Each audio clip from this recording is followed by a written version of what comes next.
This is the Kizik Madrid. It's one of my favorite shoes. Actually, that's not true. This is the Kizik Madrid 2, which I'll show you in the video, is not one of my favorite shoes. This is actually the Kizik Madrid. It were the original Kiziks that I purchased after seeing them online and thinking it would be a great shoe. And it was for quite a while. In fact, I'm still wearing them. As you can see, I like them so much that as they got worn, I decided to get a new pair. And where they're worn is mainly right here on the toe. There's a little crease where my big toe presses against it, and on the bottom, which are almost completely slick. They're almost hazardous in the rain. I apologize for the poor lighting, but you can probably see there's some wear back here where my foot goes into it. But on the back end, they all look pretty good. What I loved about these, of course, was the easy ability to step into it. See how easy that was? And the fact that it did not look like a slip-in shoe. It looked like a very relaxed, casual shoe, but good enough to wear with khakis and stuff like that. I even wear them to the office. So what's wrong with the Madrid 2? Well, I'll show you what I don't like. They are side by side. They look pretty similar. I do prefer the slightly darker gray color of the original ones. These are the only options they had when I purchased them from a gray color. This is the only option currently that they have.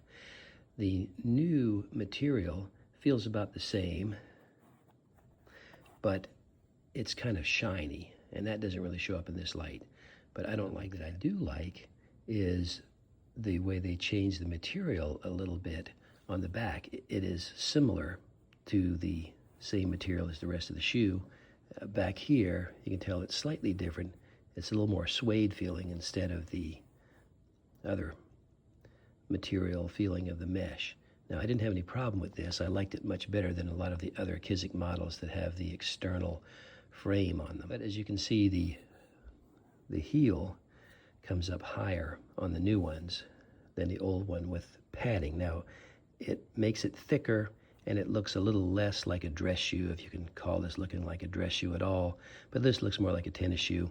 I don't like this little flap that moves up and down. I'm not sure how that's going to work over time, but I really just don't like the thickness of all this. I don't find that it really gives me any additional padding, and would rather just have this as it was. I'm not sure if you can tell on this, but it appears that the last in which the shoe was made or formed is a little bit different. The new one seems to be a little straighter down this edge. The old one seems to curve this way just a little bit.